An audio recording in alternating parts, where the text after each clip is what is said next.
मनीष, सबसे पहले मैं आपके पास आऊंगा। लोकसभा और राज्यसभा, यानी पहले लोकसभा से कानून को, इस बिल को पास कराया गया और फिर उच्च सदन से भी यह बिल पास हो गया है, यानी तीनों केंद्रीय कृषि कानूनों की वापसी पर संसद की मुहर लग चुकी है।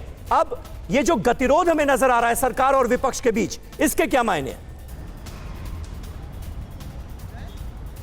देखिए, बात तो सीधी सी है कि किसानों के प्रदर्शन के दबाव में कहिए या चुनावी राजनीति की मजबूरियां कहिए, लेकिन अच्छी बात ये हुई कि किसानों से संबंधित ये तीनों कानून एक ही दिन में बिना चर्चा कराए संसद के दोनों सदनों से पारित हो चुका है और अब इस पर केवल राष्ट्रपति की मुहर लगनी बाकी है। और इसके साथ ही वो जो 3 विवादित कानून थे जिसके लिए महीनों का विरोध प्रदर्शन हुआ था, वो अब इतिहास में ही केवल दर्ज हो जाएगा, अब उसकी जरूरत नहीं बची रहेगी।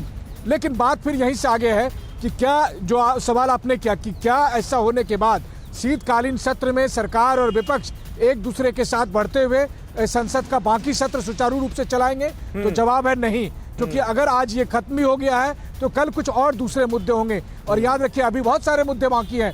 अभी पेगासस का मामला बाकी है, अभी विपक्ष के तमाम जो दूसरे मुद्दे हैं वही बाकी है।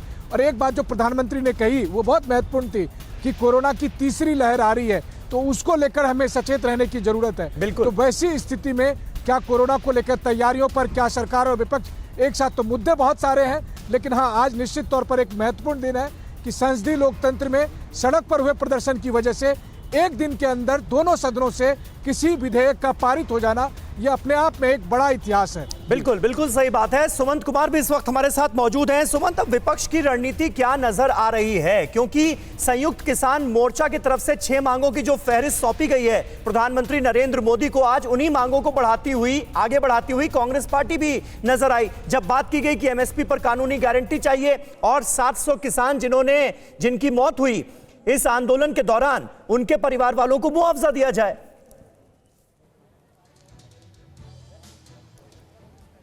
देखिए समीर, निश्चित रूप से कहा जा सकता है कि ये शीतकालीन सत्र की शुरुआत में का जो पहला दौर था, उसमें सरकार अपनी रणनीति में कामयाब हो गई है।